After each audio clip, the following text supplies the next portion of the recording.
I'm an AI engineer and it took me about 6 months to get a job in AI. Now, if I had the chance to go back and do the preparation all over again, I would change about half of my process. So this is the roadmap which I'd follow if I actually started over. These are 9 steps, weighed by what's actually hard, what's easy and what's important, and what actually pays to get an actual job in AI in 2026. Let's get started. Skill number 1. Python. No AI roadmap can be complete without learning Python. Now, don't come telling me, hey, I'll use Claude or ChatGPT to write Python code. Bro, if you gotta dig deep in, gotta get into the weeds, you gotta understand what AI or Claude or ChatGPT is spitting out, right? And sometimes debug it. Obviously, LLMs and these new harnesses are getting better at all of this, but sometimes you need some mathematical equation to be converted to code, and having a basic understanding of programming helps. So I'm not gonna teach you Python here. And I want to add that you do not need to grind what the world preaches. Most Python courses have gotten it absolutely backwards.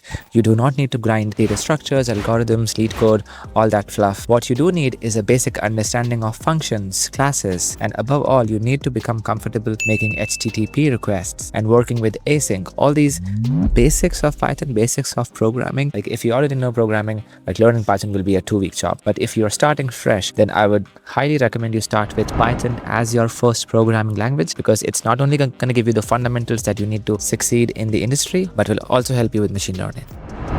Okay, so you need a mental model of how a large language model or an LLM works. What tokens are, how they form, what context is, what a context window is, what's a temperature, what's chunking for that matter, the role system, the system versus user versus assistant, all these basics you gotta learn now.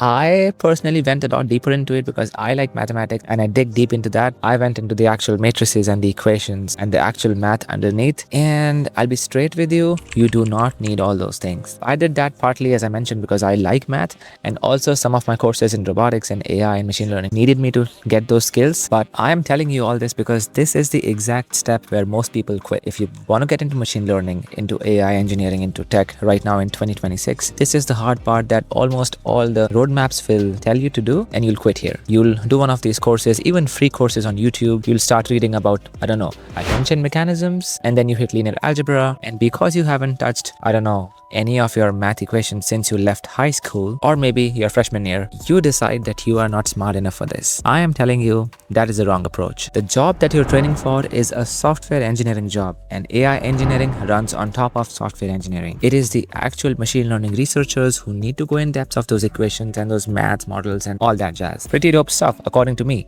but you do not need it for this particular job. So if you know what an embedding is, if you know what a context window is, move on. If you do like mathematics, go deeper. It is worth struggling, but you do not need this for the job. Trust me.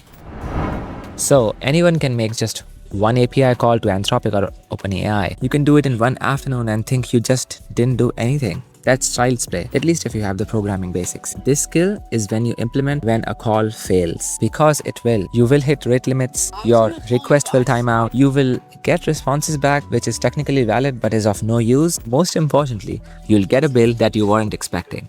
That's just the current state of AI right now. You can actually go ahead and read all the actual job postings on AI, on LinkedIn right now, or Indeed, or any of those job platforms, and they'll mention these terms like rate limits or cost control or streaming or fallback strategies. And companies are not asking whether you can call a model. What they are asking is whether you can build stuff that lasts even when these backend services fail. So build something small that makes these real calls, and then deliberately break it. Fire too many requests. Handle that failure properly. Add streaming so that the user sees tokens arriving rather than blindly staring at a blank screen. And also watch what it costs if you're careless with it. With all of this, you come out understanding that the model is just an unreliable network dependency that you just cannot avoid. So you gotta deal with this.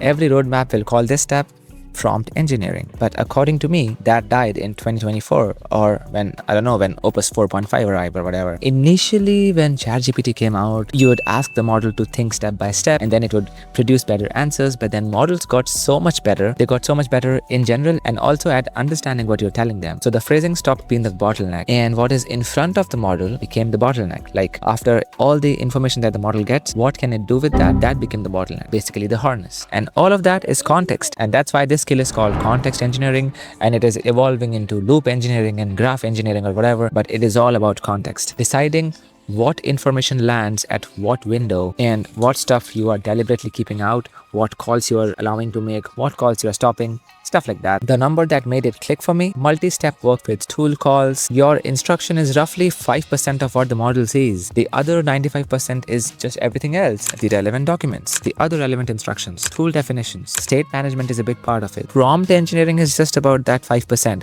but the other 95%, that's all context. If you are into context engineering, I gotta point out that you better learn about structured outputs in the form of JSON and function calling or tool calling, which is how your model tells your code to do something.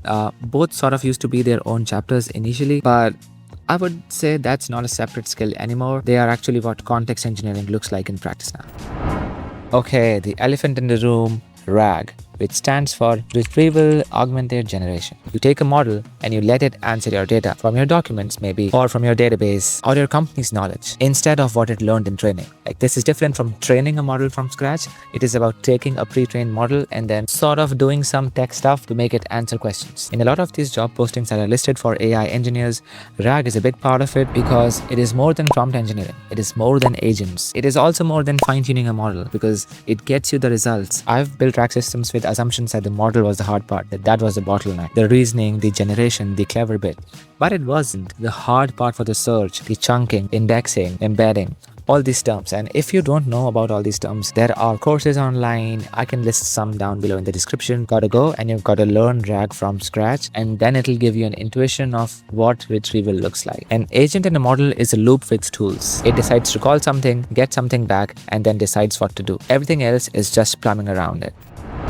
And this is a step where I'm going to save a lot of time for you guys because I made the mistake and go out of it fast. Most frameworks will ask you to learn some orchestration framework like, I don't know, LangChain, LambIndex, one of those at least. And I did build a couple of small projects in LangChain, but then I stopped and I went straight to the SDKs. Not because these frameworks are bad, but I felt as if I was just learning the frameworks instead of learning what went underneath it. And more importantly, that was not what is needed at the real job, at the actual job. For sure, like for some open source projects or some personal projects, this is fine. But if you're working in, like, if you want to take something up seriously, you will be using SDKs from, I don't know, OpenAI or Anthropic or whatever. Or in some cases, even making direct API calls. Because I think in the recent past, these model providers, the frontier ones like Gemini and Claude and ChatGPT and even Grok, they have sort of abstracted over the complexity that these frameworks used to excel at. And so the inbuilt SDKs are really powerful for, anything that you want to build.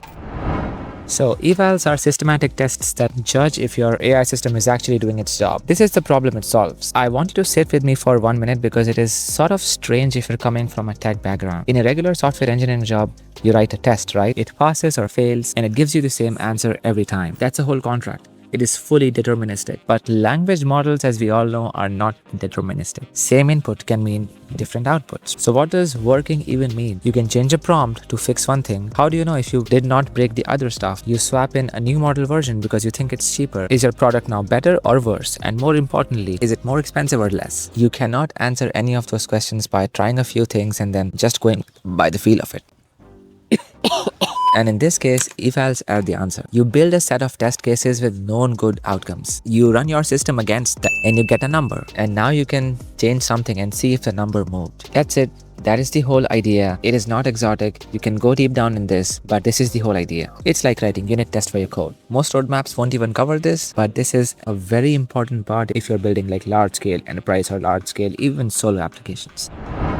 This is the second biggest block in the roadmap because it is the least glamorous one and it takes the most resistance. If you look at any of those job postings, they'll mention AWS, Azure, Docker, CI/CD, Kubernetes. All these things are a part of deployment. Every single one is bigger than the LangChain or the model or your functionality, and that should give you a hint that companies are not hiring people who can make AI work on their laptop. Deployment, containers, pipelines, even monitoring. This is the baseline right now if you're an entry-level developer, not a bonus anymore. Normal software costs roughly the same to run for one user than it does for, I don't know, thousands or billions of users, right? But AI doesn't work like that. Like, it costs money on every request, and the bill can actually go up with every request that you make. And features that look profitable with 1,000 users can actually be really expensive with 100,000 users. So this step also includes a step that keeps it alive, that is strategies like caching, so you do not pay twice for the same answer, routing easy work to a cheaper model, only escalating if you need to, batching anything that's not real time, and tracking costs per task instead of just watching the total. One 2026 hiring guide called Optimization the most underrated skill in AI, and that's what you gotta learn if you gotta get a job in AI. So this is something that almost everybody who's reputable and respected in tech will tell you, is to build a portfolio and don't take them lightly. Because if you haven't posted anything, if you haven't shown off anything, none of it is documented. If all of it lives in your laptop or in some machine, it doesn't even exist, bro. Like even during the interviews that I gave for the companies that I worked for, one of the most important parts that the recruiters and the hiring managers and the directors they found was my actual projects. When I shared screen. And I took... So yeah, that's what it is. I think it goes without saying that open source contributions help. I open source my own Cloud Code harness. It has some 10 stars or something. It's not that big, but still it helps. It gives you visibility. Sort of is a show-off badge on your profile when recruiters and hiring managers and your teammates are looking into it when they are doing the hiring. One quick thing before I close out, because this doesn't fit as a step. Every other roadmap will list AI tooling as step number 9 or 10, but it isn't. It just runs all the 9 steps. When Cloud Code came out, I don't know when, last year, and I saw a bunch of people on X using it, and I started using it, and I jumped on the Cloud Code bandwagon, and it has helped me build a lot of my personal projects. It has helped me, get more opportunities because I was on the bandwagon first. And that's what a lot of your job as an AI engineer will be, to direct AI agents, to form harnesses for the agent, to build these agents from scratch, obviously, but also to build tooling and harnesses for these. So the moat is for you to understand how to think through problems in the end. Being able to look at problem you have never seen, break it down, and work out a solution for that. Being the person who figures things out. Just because I learned some stack 6 months ago doesn't mean that stack is not gonna die in some next 12 months or something. The frameworks will change, the tooling will change, even the models will change, everything will change. What will not change is your ability to think critically. Everything is figure outable. This is not a motivation line. This is a motto that you gotta live by if you are in the AI space. I make videos about what this work actually looks like from the inside and not some hyped up version. Catch you guys in the next one. Peace.